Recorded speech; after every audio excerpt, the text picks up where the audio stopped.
بسم الله الرحمن الرحيم. السلام عليكم ورحمة الله تعالى وبركاته. Now my daughter Hajar is going to try touching the egg and you're going to see the reaction of the angry bird. Now Hajar, try to touch the egg. Okay? Okay? Try touching it another time.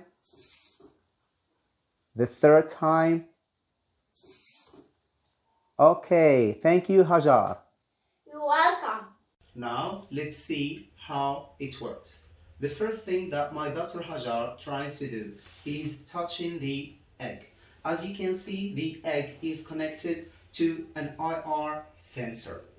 And this IR sensor or infrared sensor detects any movement. Now, I'm going to try touching the egg. And you can see that the bird defends its egg. The bird is connected to a servo motor and everything is connected to Arduino Uno board. Thank you.